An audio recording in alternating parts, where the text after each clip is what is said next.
नमस्कार. मी चित्रा ताम्हनकर, पुणे.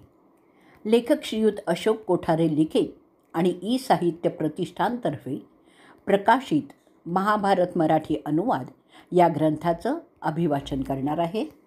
आजपासून आपण खंड 23वा चालू करणार आहोत. भीष्म पर्व भाग पहिला. त्यातही आपण जंबूखंड निर्माण पर्व सुरू करणार आहोत. भाग पहिला. ओम नमो नारायणा आणि नरा, जी सर्वात श्रेष्ठ माणसं आहेत. त्याचबरोबर माता सरस्वतीला स्मरून जय बोलून मी जनमे जय विचारतो. अहो वैशंपायन गुरु, मला सांगा, ते महान योद्धे ज्याच्यात पांडव, कौरव, सोमक आणि इतर राजे आहेत, कसे त्यांच्या विविध राज्यातून तिथे कुरुक्षेत्री लढण्यासाठी आलेले आहेत? वैशंपायन सांगायला लागतात, ऐक, मी जे सगळं तुला सांगणार आहे ते वेदशास्त्र संपन्न आणि विविध शस्त्रविद्येत प्रवीण असलेले पांडव, कौरव आणि सोमक कुरुक्षेत्री युद्ध करण्यासाठी मोठ्या उत्साहाने जात होते.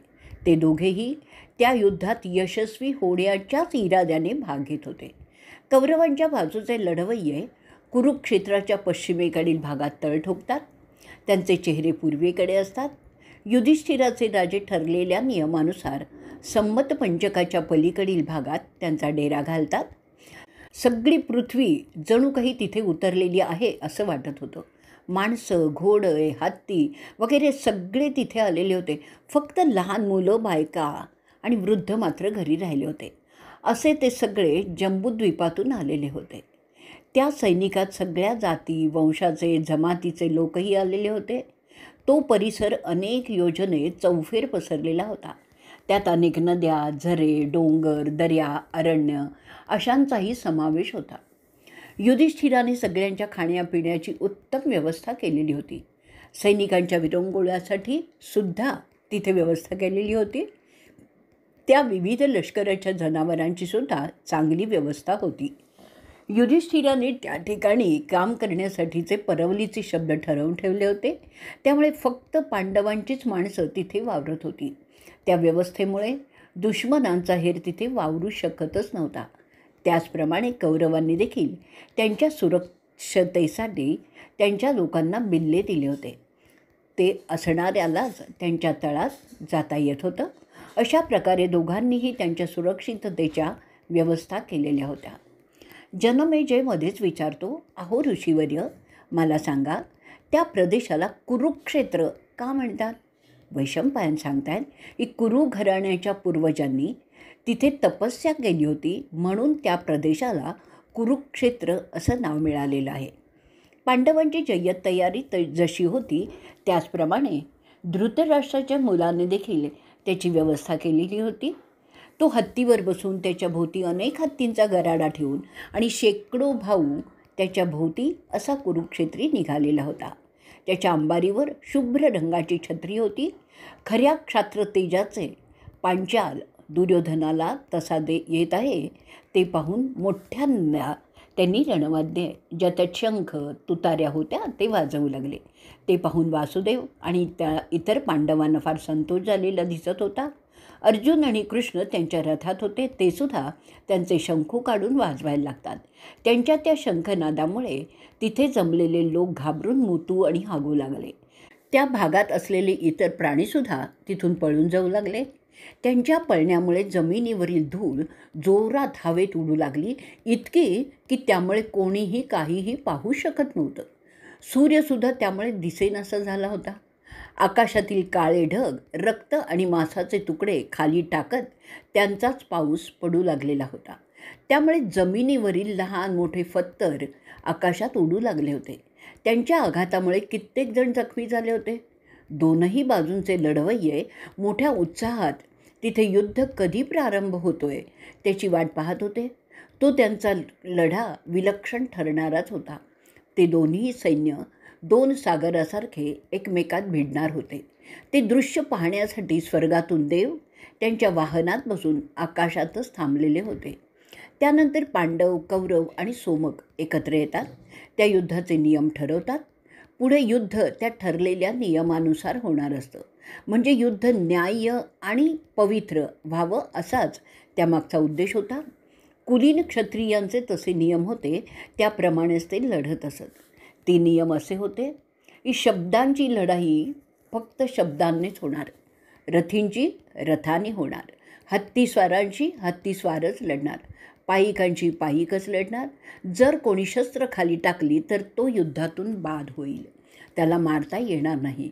जर कोणी लढताना थकला तर तो द्वंद्व थांबवू शकतो, त्याच्यावर प्रतिस्पर्धी त्यानंतर वार करणार नाही. घोडेस्वाराशी घोडेस्वारच लढेल. त्याचप्रमाणे लहान योद्ध्याशी मोठा योद्धा लढणार नाही. परंतु जर लहानांनी मोठ्यांवर वार केला तरच मोठा त्याला प्रत्युत्तर देईल. योद्धे समसमानच असतील, परंतु बाणांच्या वर्षावात कोणीही मारला जाऊ शकतो, त्याला दोष नाही. हाच नियम इतर संहारक आयुध, शस्त्र आणि अस्त्रांसाठी असेल.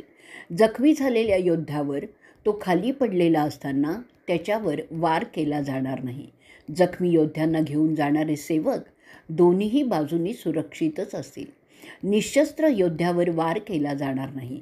घाबरलेला आणि ज्याने त्याची शस्त्र फेकून दिलेली आहेत किंवा पळून जात आहे त्यावर वार केला जाणार नाही. दोन्हीही बाजूंचे रथाचे घोडे, हत्ती, सामान वाहणारे, औषधी देणारे, रणवाद्य वाजवणारे, खाद्य पुरवणारे पूर्णतया सुरक्षित असतील. जो हे नियम मोडील त्याला दोन्ही बाजूचे योद्धे मारू शकतील. असे नियम जे नेहमी कुलीन क्षत्रिय लढण्याआधी करतात ते सर्व मान्य केले गेलेले आहेत. ते झाल्यानंतर ते योद्धे, ज्यात पांडव, कौरव आणि सोमक होते, एकमेकांच्याकडे पाहून सर्वसंमती असल्याची खात्री करतात. ते त्यानंतर समाधानी असल्याचे दिसत होते. इथेच आपण जंबूखंड निर्माण पर्व भाग पहिला संपवणार आहोत. भाग दुसरा. वैशंपायन पुढे सांगतात की ती दोन्हीही लष्करं समोरासमोर उभी आहेत हे पाहून विचित्रवीर्याचा मुलगा धृतराष्ट्र अतिशय दुःखाने व्यस्त असताना सत्यवतीचे पुत्र ऋषी कृष्णद्वैपायन व्यास, जे सर्वज्ञ होते आणि ज्यांचं भूत, भविष्य आणि वर्तमानाचं ज्ञान अचूक होतं, ते त्याला खाजगीत सांगतात, तुझ्या मुलाच्या दुष्ट कारवायांना वेळीच पायबंद न घातल्याचा हा परिणाम आहे. आता जमलेले राजे एकमेकांना ठार मारणार आहेत. ते नियतीने ठरवलेले होते असं समजून शांत हो. अरे राजा, जर तुला ते युद्ध तुझ्या डोळ्यांनी पाहायचं असेल तर मी तुला दिव्य दृष्टी देऊ शकतो. धृतराष्ट्र त्यावर म्हणतोय, अहो ब्राह्मण, मला तो संहार पाहण्याची इच्छा नाही आहे, तरी मी तुमच्याकडून ते ऐकू इच्छितो. वैशंपायन पुढे सांगतायत, त्याला पाहण्याची इच्छा नाही आहे, परंतु काय होतं आहे ते ऐकण्याची इच्छा आहे. असं समजल्यावर व्यास, जे कोणताही वर देण्यास समर्थ होते, धृतराष्ट्राच्या सारथ्याला, जो धृतराष्ट्राचा सोबतीसुद्धा होता, त्याला एक वर देतो, ज्यामुळे संजयाला ती दिव्य दृष्टी प्राप्त होते, ज्यामुळे तो ते भयंकर युद्ध पाहू शकतो. त्याने त्या युद्धाचा वृत्तांत धृतराष्ट्राला सांगावा असं ठरलं. संजयाला ते सगळं समजेल जे दृश्य किंवा अदृश्य आहे. तो तुला सविस्तरपणे ते सगळं सांगत राहील असंही ठरतं. त्या काळात त्याला कोणतंही शस्त्र, अस्त्र, आयुध मारू शकणार नाही. तो ते पाहताना आणि सांगताना थकणारही नाही. मी यथावकाश या युद्धाचा वृत्तांत आणि पांडवांच्या यशाची गाथा सगळ्यांना गाऊनच सांगणार आहे. आता दुःख करू नकोस, ते होणार होतं कारण ती नियती आहे. जे घडणार आहे ते अनिवार्य आहे, म्हणून तू स्वतःला दोष देऊ नकोस. जिथे चांगुलपणा, माणुसकी आणि भूतदया आहे तिथे अखेरीस यश आपसूकपणे ओढलं जात असतं, कारण तसा स्वयंभूचा आदेशच आहे. जे ही तिन्ही दानं करत नाहीत त्यांचा नाश होणार हेही ठरलेलंच असतं. आता वैशंपायन पुढे सांगतायत की ते आश्वासन दिल्यानंतर तो पवित्र ब्राह्मण धृतराष्ट्राला सांगतो की फार मोठा संहार होण्याचं नियतीने योजलेलंच आहे. सर्व दूर अशुभ लक्षणं दिसत आहेत. घारी आणि गिधाडं आकाशात फिरतायत, कावळे ओरडतायत, सगळीकडे झाडांवर ते बसलेले दिसत आहेत. मांसाहारी पशु त्या मेलेल्या योद्ध्यांचं आणि मेलेल्या हत्तींचं, घोड्यांचं मांस खात असलेले मला दिसत आहेत आत्तापासूनच. मरणाऱ्या योद्ध्यांचे किंचाळणं, ओरडणं मला ऐकू येत आहे आत्तापासूनच.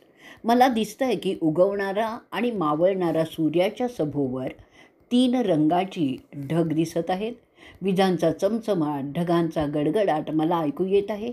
मला सगळे तारे, सूर्य आणि चंद्र वेगवेगळ्या प्रकारे चमकत असल्याचं दिसत आहे. ती सगळी अशुभ लक्षणं आहेत आणि ते सांगतायत की मोठा संहार होणार आहे. कृतिकेतील शुक्ल पक्षातील चंद्र एकदम नाहीसा, दिसेनासा होणार आहे. अनेक शूरवीर राजे या युद्धात नाहकपणे मारले जाणार आहेत. मला दररोज रात्री आकाशातील जंगली वृषभांचं आणि मांजरांचं ओरडणं ऐकायला येत असतं. देव आणि देवी जोरजोराने हसत असताना मी पाहत आहे. कधी ते घाबरलेले तर कधी रक्त ओकताना मला दिसत आहेत.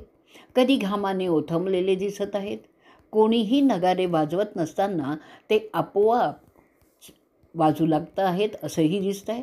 क्षत्रियांचे रथ घोड्याशिवाय धावत असलेले मला दिसत आहेत. मोर, सुतार पक्षी, पाणकोंबडे, पोपट, कावळे, कोकिळ जोराने ओरडताना मला दिसत आहेत. सैनिक त्यांच्या शस्त्रांसह मोठ्यांदा किंचाळतानाही मला दिसत असतात. सूर्य उगवताना आणि मावळताना कीटकांच्या झुंडीच्या झुंडी हवेत फिरत असलेल्या दिसत आहेत. सगळीकडे रक्त आणि मांस पडलेलं मला दिसतं आहे. शनी ग्रह रोहिणीला शह देत असल्याचं मला दिसत आहे.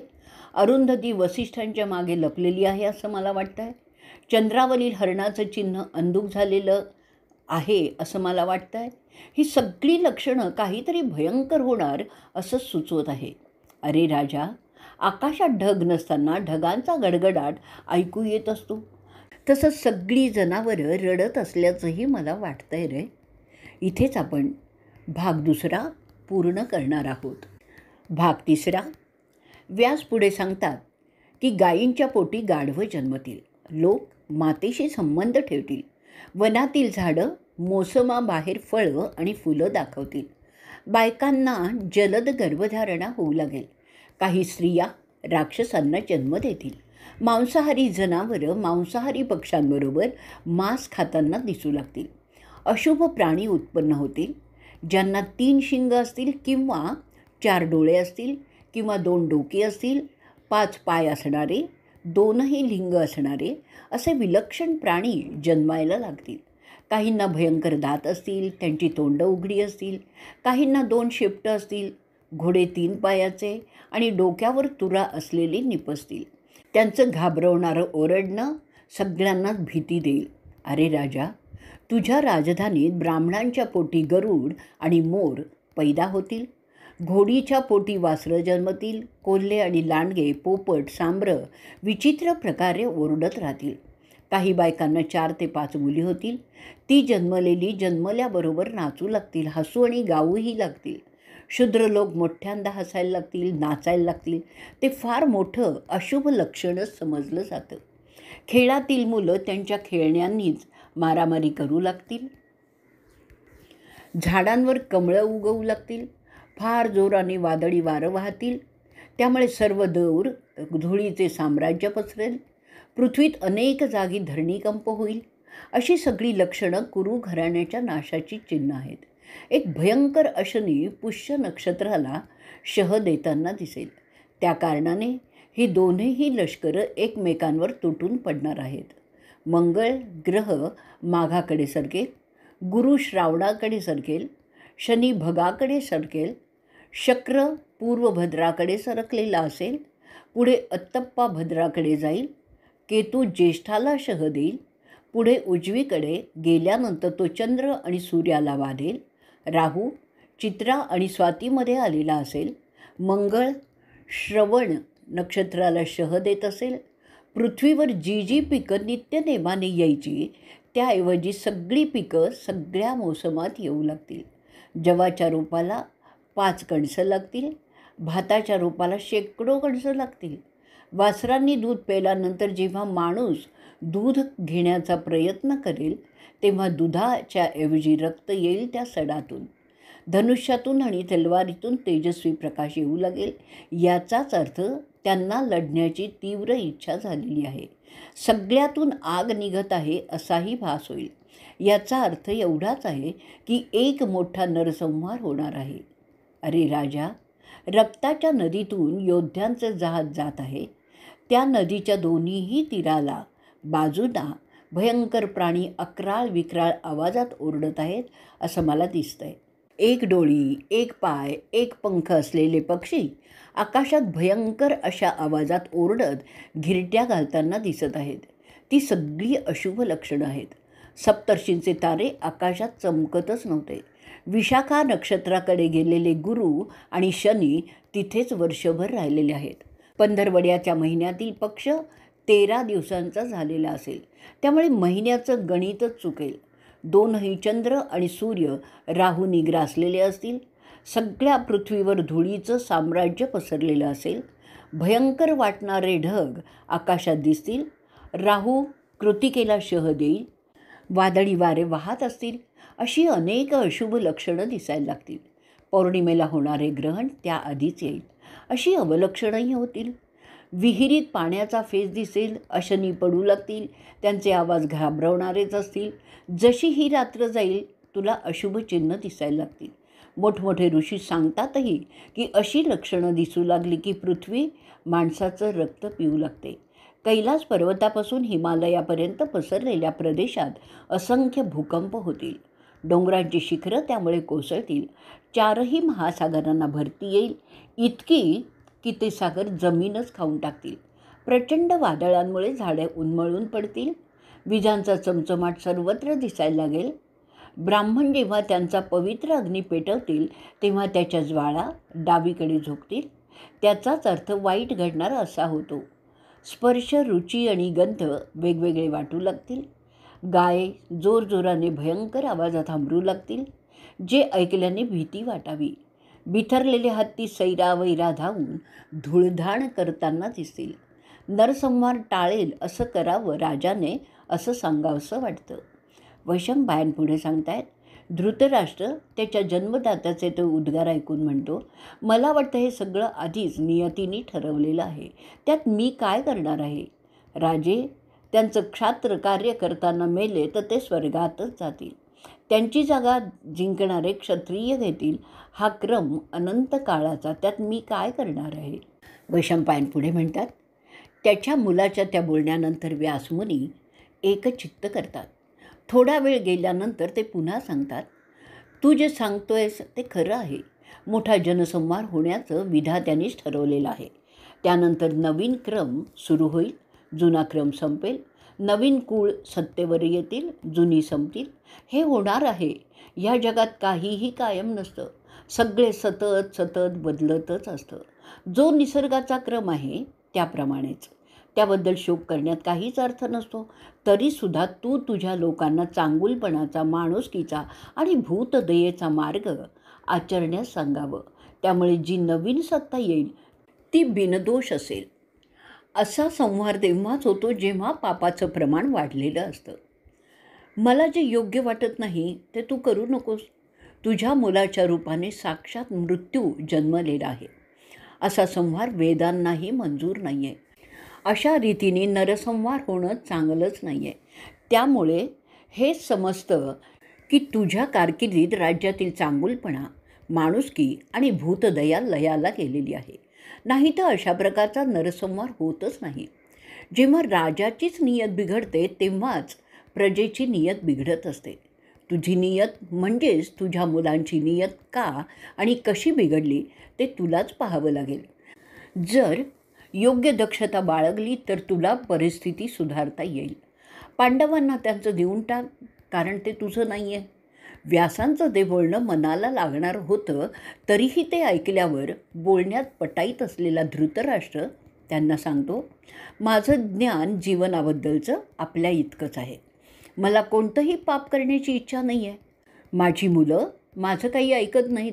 आता तुम्हीच तुमच्या शक्तीने जर काही करता आलं तर करावं, कारण आपण माझा आधार आहात. आपण दोघांचे आजोबाच आहात. भीष्मांच्या जागी आपणच आहात.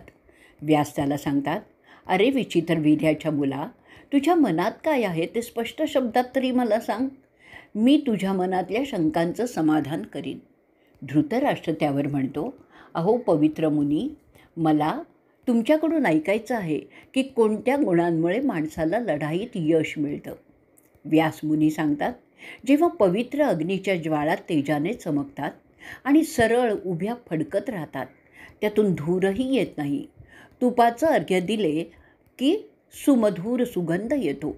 अशी भविष्यातील यशाची लक्षणं असतात. शंखांचा नाद खोल आणि मोठा असतो. ती यशाची लक्षणं समजावीत. सूर्य आणि चंद्रांचे किरण स्वच्छच असावेत. कावळ्यांचं ओरडणं त्रासदायक नसावं. गिधाडं, पोपट, बगळे, सुतार पक्षी यांचं ओरडणंही सुखदच असेल. ते असेल तरच त्याचा अर्थ सैन्याने पुढे सरकावं जिंकण्यासाठी. जर ते तसं नसेल तर पुढे सरकूच नाही. जर ते पक्षी उजवीकडे उडत असतील तर ब्राह्मण समजतात की यश मिळणार आहे. ज्या योद्ध्यांचं चिलखत जिरोटोप चमकू लागतात ते जिंकणार हेच समजावं.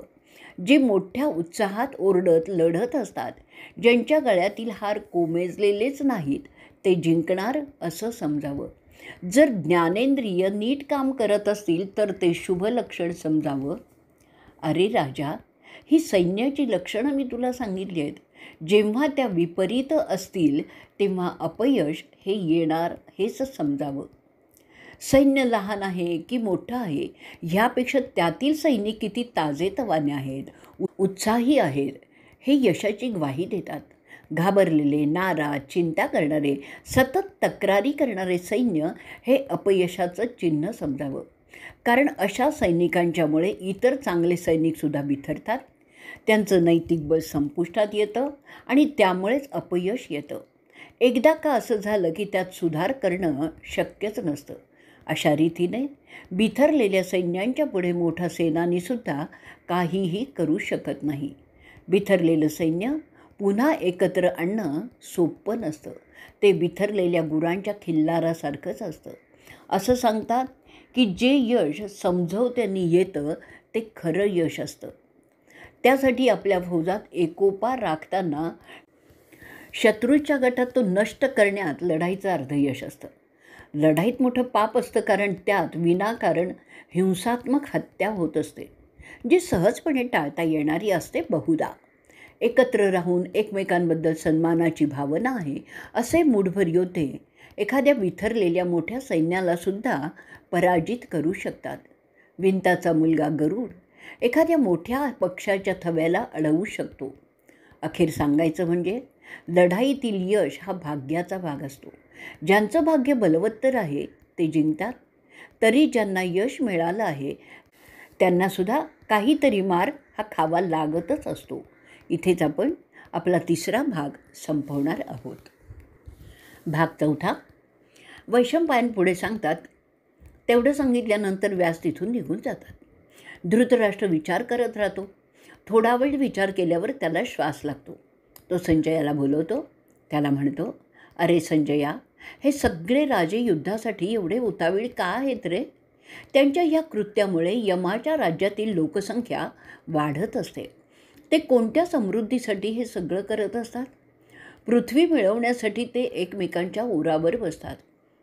त्या अर्थी ह्या पृथ्वीत काहीतरी खास असलंच पाहिजे, ज्यासाठी ते असे जीवावर उदार होऊन लढत असतात. तरी तू मला सांग, पृथ्वीत कोणते असे गुणविशेष आहेत ज्यासाठी ते मरण्यासाठी सुद्धा तयार होत आहेत? आज असंख्य योद्धे कुरु जंगलात लढण्यासाठी आलेले आहेत. मला ते सगळं तुझ्याकडून ऐकायचंही आहे, कारण आता तुला कृष्णद्वैपायनांच्या कृपेने ते जाणण्याची सिद्धी प्राप्त झालेली आहे.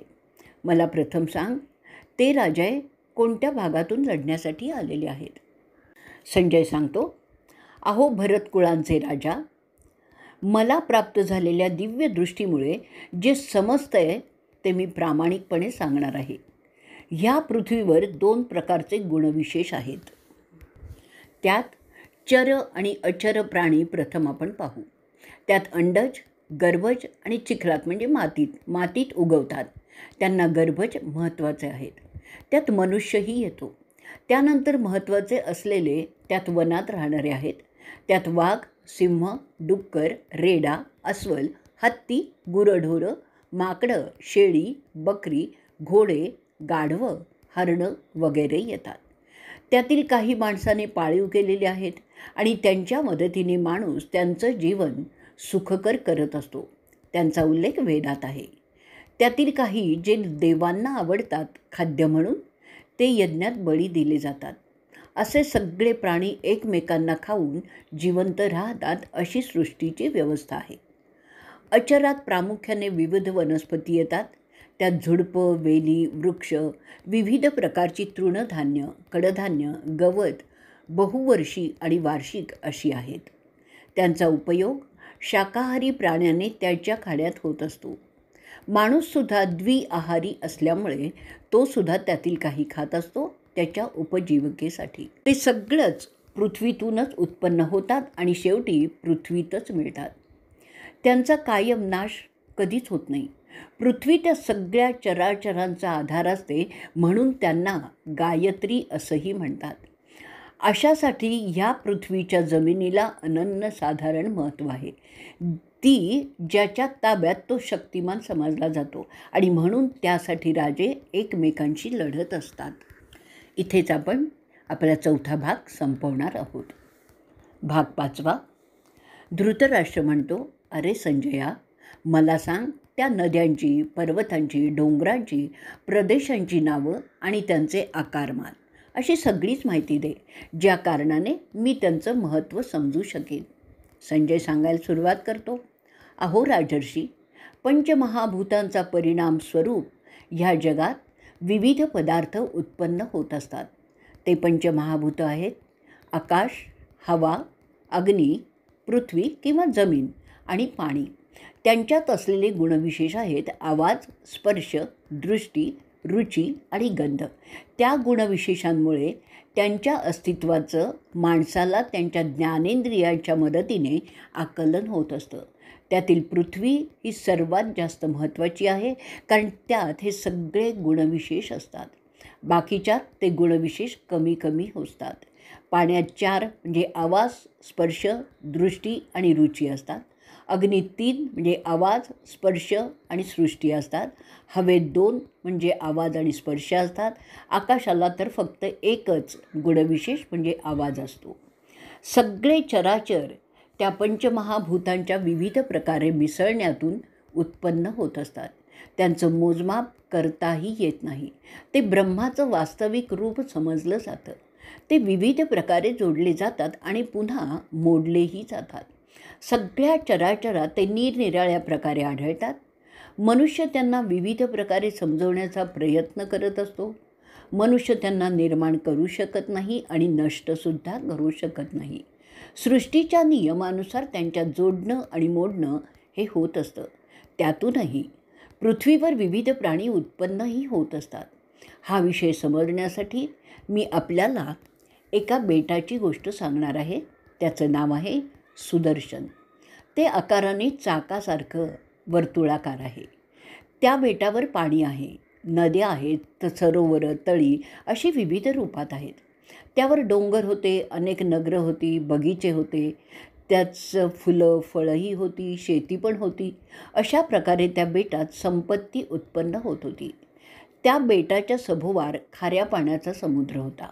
आरशात आपला चेहरा पाहावा तसं जर त्या बेटाकडे पाहिलं तर असं दिसतं जसं त्या बेटात एक पिंपळाचं झाड आहे, 2 मोठे ससे आहेत, त्यांच्याभोवती सर्व प्रकारची वनश्री होती.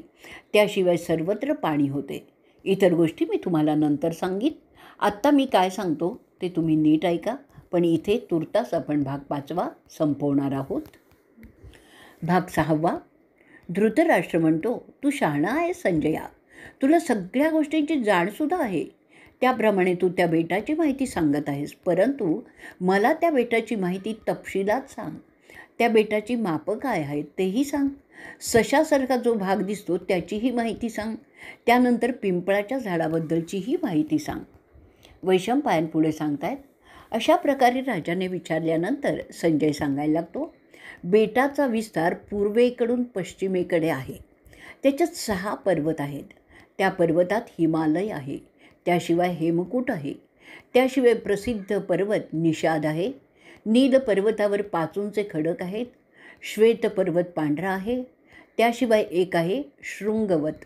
त्यात अनेक प्रकारच्या धातूंच्या खाणी आहेत. त्या पर्वतावर साधू, साधक, चरण सदैव जात असतात. त्या पर्वतातील अंतर साधारणपणे 1000 योजना एवढं आहे. त्या बेटावर कितीतरी सुंदर राज्य होती. त्यांना वर्ष असं बोललं जात होतं. त्यातील एका वर्षात आपण आहोत, ज्याचं नाव आहे भारतवर्ष. त्या राज्यात विविध प्रकारचे प्राणी राहत होते. त्याच्या उत्तरेकडील वर्षाला हिमवत असं म्हणतात. त्या पलीकडील वर्षाला हेमकूट. त्याच्या पलीकडील वर्ष आहे हैवर्ष. नील पर्वताच्या दक्षिणेला आहे निषाद. त्याच्या पुढे जे पूर्वेकडून पश्चिमेला पसरलेला आहे तो आहे मल्यावत. त्याच्या उत्तरेला आहे पर्वत गंधमादन. मल्यावत आणि गंधमादन यांच्यात आहे मेरू पर्वत, जो सोन्याचा आहे. त्याची उंची आहे 84 योजनं. तो अदृश्य जग आणि दृश्य जग यांना जोडणारा आहे. त्याशिवाय भरतवर्षात 4 विभाग आहेत. ते भद्रस्व, केतुमल, जंबूद्वीप आणि उत्तर कुरु म्हणून ओळखले जातात. त्यात उत्तर कुरूमध्ये ते गुणीराजे राहत आहेत. सुमुख, गरुडाचा मुलगा, पाहतो की मेरूजवळील सगळ्या पक्ष्यांच्या पिसांचा रंग सोनेरी आहे. तो ठरवतो की त्याने मेरू पर्वत सोडावा, म्हणजे चांगले पक्षी, मध्यम आणि हलके असा फरक पक्षात केला जाणार नाही. सूर्य आणि चंद्र मेरूला प्रदक्षिणा दररोज घालतो. मेरूवर दैवी फुलं आणि फळं होत होती. त्या पर्वतावर सोन्याचे महाल होते. त्यात दैवी प्रजाती जसे गंधर्व, असुर, राक्षस आणि अप्सरा राहत होत्या. अप्सरांचा तिथे सदैव क्रीडाक्रम असायचा. त्याशिवाय ब्राह्मण, रुद्र आणि शक्र, जो देवांचा राजा आहे, तिथे भेटत असत. ते त्या मेरू पर्वतावर यज्ञ करत असत. तेथे गंधर्व, तुमुरू, नारद, विश्ववसू, अहस आणि हुहुस तसेच तिथे वैदिक गाणी गात असत. महर्षी काश्यप, जे सगळ्या सजीवांचे कारक आहेत, ते सुद्धा तिथे प्रत्येक पर्वाच्या वेळी वावरत असत. मेरू पर्वताच्या शिखरावर उशन, ज्याला कवी असं म्हणूनही बोलतात, तो दैत्यांचा गुरु दैत्यांच्या बरोबर राहत असे. मेरू पर्वतावर सगळ्या प्रकारची रत्न, माणकं उदंडपणे होती. त्याकरता त्या पर्वतावर कुबेराचं स्थानसुद्धा आहे. त्या संपत्तीचा 6वा भाग फक्त त्यांनी माणसाला दिलेला आहे. मेरूच्या उत्तरेला कर्णिकारस नावाचं एक अरण्य आहे. त्यातील झाडांवर सदैव फुलं, फळं असतात. त्या अरण्यात अनेक डोंगरांच्या रांगा आहेत. तिथे पशुपती स्वतः त्याच्या अर्धांगासह म्हणजे उमाबरोबर कर्णिका फुलांच्या माळ्या गळ्यात घालून क्रीडा करत असतो. त्याचे त्रिनेत्र सूर्यासारखेच तेजांनी चमकत आहेत. तो फक्त सिद्धांनाच दिसतो, ज्यांचं तप उच्च प्रतीला गेलेलं आहे. त्या पर्वताच्या शिखरावरून गंगा, जी पावित्र्याची नदी म्हणून समजली जाते, ती वाहत आहे. तिच्या पाण्याच्या जोराच्या वाहण्यामुळे मोठा गडगडाटासारखा आवाज ऐकू येत असतो. ते पाणी चंद्रमा सरोवरात पडत असतं. तो तलाव गंगेच्या पाण्यामुळेच बनलेला आहे. गंगा पर्वतांनासुद्धा पेलत नसल्यामुळे अनेक युग तिचा भार महादेव घेऊन उभे आहेत. मेरूच्या पश्चिमेला केतुमल आहे. त्याबरोबर जंबूखंडही आहे. दोन्हांमध्ये माणसांची मोठी वस्ती आहे. तिथे मनुष्य गेली 10,000 वर्ष राहत आहेत. तिथे असलेले लोक सोन्यासारखे चमकतात. त्यांच्या स्त्रिया अप्सरेसारख्या सुंदर असतात. त्या लोकात आजारपण नाही, दुःख नाही, ते सदैव सुखातच असतात. गंधमादन पर्वतावर कुबेर त्याच्या सेवकांबरोबर, जे गुह्यक म्हणून ओळखले जातात, त्याशिवाय राक्षस, अप्सरा यांच्या सान्निध्यात त्यांचा वेळ मजेत घालवत असतो. गंधमादनाव्यतिरिक्त इतर कमी महत्त्वाचे पहाड तिथे आहेत. तिथे राहणाऱ्या माणसांचं सरासरी आयुष्य 11,000 वर्ष एवढं असतं. तिथले लोक आनंदी आणि बलवान आहेत. तिथे बायका गुलाबी रंगाच्या सुंदर दिसणाऱ्या असतात. नील पर्वताच्या पलीकडे श्वेता आहे. त्याच्या पलीकडे आहे हिरण्यक. हिरण्यकाच्या पलीकडे आहे ऐरावत. ऐरावतात अनेक देश आहे. श्वेता, हिरण्यक, इलवित्र, हरिवर्ष, हैमवत वर्ष हे त्यांच्यामध्ये आहेत. तिथल्या लोकांचं गुणविशेष जवळपास सारखेच आहेत. तिथे विविध प्रकारचे जीव एकत्र राहत असतात. तिथे असलेला प्रचंड पहाड हेमकूट, ज्याला कैलास असं सुद्धा म्हणतात. तिथे वैश्रावण त्याच्या गुह्यकासह मजेत राहत असतो. कैलास पर्वताच्या उत्तरेला मैनक पर्वत आहे. त्याच्या बाजूला मोठा पहाड आहे. त्याला मणिमय असं म्हणतात. त्याची शिखरं सोन्यासारखी चमकत असतात. त्या पहाडांच्या दर्यात एक सरोवर आहे, त्याला बिंदू सागर असं म्हणतात. त्या सरोवराच्या तीरावरील वाळू सोनेरी असते. राजा भगीरथ त्या परिसरात बरीच वर्ष तिथे राहत होता. त्याचं नाव गंगेला मिळालं. तिथे अनेक यज्ञवेदी दिसतात, कारण तिथे अनेक राजे यज्ञ करत होते. तिथे चैत्यवृक्षात सोन्याचे आहेत. तिथे 1000 यज्ञ इंद्राने केलेले होते. तिथे जगाचा स्वामी त्याच्या भूतावळीसह वावरत असतो. नर आणि नारायण तिथेच असतात. ब्रह्म, मनु, स्थाणू, 5वा असतात. तिथूनच ती स्वर्गीय नदी, जी 3 पदराने म्हणजेच मंदाकिनी, गंगा आणि भोगवती वाहत असते. तिथून निघाल्यानंतर तिला 7 पदर सुटतात. वसवोकेसर, नलिनी, सरस्वती, जंबू नदी, सीता, गंगा आणि सिंधू अशा त्या आहेत. महादेवानेच अशी व्यवस्था केलेली आहे. त्याप्रमाणे त्यांच्या किनाऱ्यावर युगाच्या सुरुवातीपासून यज्ञ केले जात आहेत. सरस्वती काही ठिकाणी दृश्य असते आणि एरवी ती जमिनीतून वाहत असते. अशी 7 पदकी गंगा 3ही जगात प्रसिद्ध आहे. राक्षस हिमावतावर राहतात. गुह्यक हेमकुटी नाग निशिधावर, ऋषीलोक नील पर्वतावर राहतात. शृंगावतावर सुद्धा देव राहतात. अशा प्रकारे 7 वर्षात ते बेट वाटलेलं आहे. विविध प्रकारचे प्राणी, चर आणि अचर त्याच गुण्यागोविंदांनी राहत होते. तिथे दैवी आणि मानवी अशा प्रकारची संपन्नताही आहे. त्यांची गमती करणं केवळ अशक्य आहे. मी तुम्हाला सशाच्या आकाराच्या प्रदेशाची माहिती सांगितली आहे. ह्या प्रदेशाच्या टोकांना 2 आणखीन वर्ष आहेत. त्यांचीसुद्धा माहिती मी आपल्याला सांगितली आहे. त्याशिवाय नागद्वीप आणि काश्यप द्वीप त्या सशाच्या कानासारखे आहेत. मलय पर्वतावर मौल्यवान खजिन्यांचे साठे आहेत. ते सशाच्या आकारात जंबूद्वीपात आहेत. इथेच आपण आपला भाग 6वा पूर्ण करणार आहोत. भाग 7वा. धृतराष्ट्र पुढे विचारतात, मला सांग अरे संजया, तुझ्या दैवी ज्ञानाने मेरूच्या उत्तरेकडील आणि पूर्वेकडील भागांची माहिती, त्याशिवाय मल्यावताचीही माहिती मला सांग. संजय सांगायला लागतो, नील पर्वताच्या दक्षिणेकडे आणि मेरूच्या उत्तरेकडे सिद्ध राहतात. तिथे असलेली झाडं गोड फळं देतात. तिथे उमलणारी फुलं सुगंधीच असतात. तिथे असलेले काही वृक्ष फळं तोडणाऱ्याला ज्या चवेचे फळ पाहिजे त्या चवीची फळं देतात. तिथे दूध देणारी झाडंसुद्धा आहेत. त्यांना 6 विविध रुची असलेली फळं लागतात. अशी झाडंसुद्धा तिथे आहेत ज्यांची रुची अमृतासारखी असते. काही झाडांपासून कापड तयार करता येतं, तर काहींमधून दागिने बनवता येतात. सगळी जमीन सोनेरी वाळूंचीच बनलेली आहे. त्यातील काही भाग माणकासारखा तेजस्वी आहे. तिथे पाचू आणि इतर रत्नसुद्धा सापडतात. वर्षाचे सगळे मोसम वातावरण प्रसन्नच असतं. तेथील टाक्यातील पाणी चवदार असतं. स्वर्गातून फेकले गेलेले लोक इथेच जन्म घेतात. ते शुद्ध बीजाचे आणि सुंदरच असतात. तिथे बऱ्याच वेळा जुळी जन्मतात. त्यात एक मुलगी असते आणि ती अप्सरेसारखीच सुंदर असते. तिथले दूध देणाऱ्या झाडांचं दूध अमृतासारखंच असतं. तिथे फक्त गुणीजनच जन्म घेऊ शकतात. कोणीही तमोगुणी किंवा रजोगुणी तिथे जन्मू शकतच नाही. तिथे बाई आणि पुरुष सारखेच कपडे घालतात. तिथे कोणीही रोगट नसतं, कोणी दुःखी नसतं, म्हणजे सगळे समाधानी असतात. तिथल्या माणसांचं आयुष्यमान 11,000 वर्ष असतं. अरे राजा, ते कधीही एकमेकांचा त्याग करत नाही. जेव्हा ते मरतात तेव्हा भारूड नावाचे पक्षी, ज्यांची चोच फार लांब असते, ते त्याला उचलतात आणि उंच पर्वतातील गुहात फेकून देतात. मी आता थोडक्यातच उत्तरेकडील कुरु देशाची माहिती सांगितलेली आहे. आता मी मेरूच्या पूर्वेकडील भागाची माहिती सांगतो. त्या भागाला भद्रस्व असं म्हणतात. तिथे भद्र सालाची मोठी वनं आहेत. त्याशिवाय कलम्र वृक्ष आहेत, जे फार प्रचंड असतात. त्यांना नेहमीच फुलं आणि फळं असतात. त्या झाडांची उंची 1 योजन इतकी असते.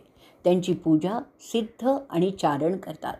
त्या भागातील माणसं गौरवर्णी आहेत. ते बलवान असतात. त्यांच्या बायका गोऱ्या पान असून गालावर लालीही असते. पाहायला त्या फार देखण्या वाटतात. त्या बायका गाण्यात आणि नृत्यात प्रवीणच असतात. तेथील माणसांचं आयुष्यमान 10,000 वर्षे इतकं आहे. कलंब्र वृक्षाच्या रसाचं ते सेवन करतात, त्यामुळे ते तरुण राहतात. नील पर्वताच्या दक्षिणेला आणि निषादाच्या उत्तरेला मोठमोठे जांभळांचे वृक्ष आहेत.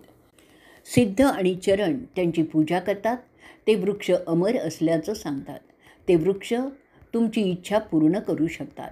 त्या वृक्षांमुळे त्या भागाला त्यांच्याच नावावरून जम्बूद्वीप असं नाव पडलेलं आहे. त्या वृक्षांची उंची 1,100 योजनं आहेत. त्यांच्यावरची पानं स्वर्गाला भिडलेली आहेत. त्यांच्या फळांचा परीघ 2,100 फूट एवढा असतो. जेव्हा ते पिकतं तेव्हा ते फुटतं. ती फळं जेव्हा झाडावरून जमिनीवर पडतात तेव्हा फार मोठा आवाज होतो. त्यांच्यातून त्यांचा रस बाहेर ओतला जाऊ लागतो. त्या रसाचा रंग चांदीसारखा असतो.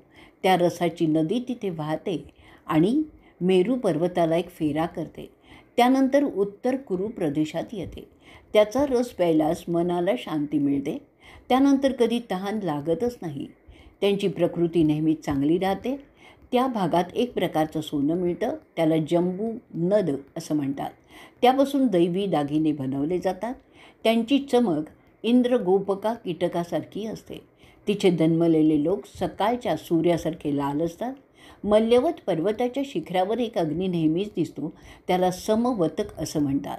तो युग संपतो तेव्हा सगळ्या युगाचा नाश करतो. मल्यवताच्या सभोवार लहान लहान बरेच पहाड आहेत. मल्यवताची उंची 11,003 योजनं आहे. त्या पर्वतावर राहणारे लोक सोन्याच्या रंगाचे असतात. ते सगळेच ब्रह्माच्या लोकातून फेकले गेलेले असतात. ते प्रखर तप करत असतात. त्यांची व्रतसथा विलक्षण आहे. ते सगळेच ब्रह्मचारी असतात. प्राण्यांच्या हितासाठी ते सूर्यामध्ये शिरतात. त्यांची संख्या आहे 66,000. ते अरुणाच्या पुढे असतात. सूर्याच्या उष्णतेमुळे 66,000 वर्ष तापल्यानंतर ते चंद्रलोकात जातात. इथेच आपण आपला 7वा भाग संपवणार आहोत. भाग 8. धृतराष्ट्र विचारतो की मला सांग संजया, तिथल्या सगळ्या वर्षांची नावं आणि पर्वतांची नावं, त्याशिवाय तिथे राहणाऱ्यांची माहिती मला समजून घ्यायची आहे. आता संजय परत सांगू लागायला लागतो. श्वेताच्या दक्षिणेला आणि निषादाच्या उत्तरेला जे वर्ष आहे त्याला रोमानक अले असं म्हणतात. तिथले लोक गोरे असतात वर्णाने. त्यांची कुळंही चांगली असतात, देखणे असतात. त्यांना कोणी शत्रू नसतो. त्यांची आयुर्मर्यादा 1,500 वर्षे इतकी असते. ते नेहमीच मजेत राहत असतात. निषादाच्या दक्षिणेत जे वर्ष आहे त्याला हिरण्यमय असं म्हणतात. तिथून हिरण्यवती नदी सुरू होते. तिथे पक्ष्यांचा राजा दुसरा इंद्र गरुड राहतो. तिथे राहणारे लोक यक्षपूजक आहेत. ते संपन्न असतात आणि दिसायलासुद्धा सुंदर असतात. तिथली माणसं बलवान असतात, स्वभावाने आनंदी असतात. त्यांची वयोमर्यादा साधारणपणे 2,500 वर्षे इतकी आहे. शृंगवत पर्वताकडे 3 सुंदर शिखरं आहेत. एकावर रत्न असतात. दुसरं फारच छान दिसतं. त्यातील घरं दागिन्यांनी मढवलेली असतात. तिथे संदिली नावाची स्त्री योगिनी स्वयंप्रकाशित असते, ती राहते. शृंगावताच्या उत्तरेला उत्तर समुद्रापर्यंत ऐरावत नावाचं राज्य म्हणजेच वर्ष आहे. तिथे रत्नांचे डोंगर आहेत, म्हणून तो सर्वात श्रेष्ठ समजला जातो. सूर्याची उष्णता तिथे भासतच नाही. तिथे काही कुजू नासू शकत नाही इतकी थंडी असते. भर दिवसा आकाशात तारे आणि नक्षत्र पाहू शकतो. तो प्रदेश कमळासारखा तेजस्वी वाटतो. तिथे असलेल्या लोकांच्या अंगाला कमळाचाच गंध येतो. त्यांचे डोळे मिटल्यासारखे वाटतात. ते खाण्याशिवायही राहू शकतात. त्यांचं इंद्रिय संयमन चांगलं असतं. ते स्वर्गातून पडलेले असतात. त्याच्यात पापभाव नसतो. 13,000 वर्ष ते जगत असतात. त्यापुढे दुग्धसागराच्या उत्तरेला विष्णू त्याच्या सोन्याच्या रथात बसलेला असतो. त्या रथाला 8 चाकं असतात. त्यावर अनेक दैविक प्राणीही वावरत असतात. तो रथ मनाच्या वेगाने जाऊ शकतो. त्यांचा रंग अग्नीचा आहे. तो जंबूनद सोन्याचा बनवलेला आहे. तो सगळ्या जीवांचा स्वामी आहे. जेव्हा युग संपतं तेव्हा ते सगळे त्यांच्यातच मिसळून जातात. जेव्हा पुन्हा नवीन युग सुरू होतं तेव्हा ते त्याच्यातून परत बाहेर येतात. तो सगळ्या सृष्टींचा कर्ता आहे आणि तो इतरांना काम करायला लावतो. त्याच्या त्यागापासून सगळे जीव उत्पन्न होत असतात. तो सगळं पंचमहाभूत आहे. अग्नी त्याचं मुख आहे. वैशंपायन पुढे सांगतात की धृतराष्ट्र त्यावेळी त्याच्या मुलाच्या विचारात गुंतला होता. थोड्या वेळाने तो संजयाला सांगतो, अरे संजया, ह्या जगाच्या नाशाची वेळ आली आहे हे निश्चित आहे. ह्या सृष्टीत काहीही नित्य नसतं. जुनं जाऊन नवीन येणार हा तर ह्या सृष्टीचा नियम आहे.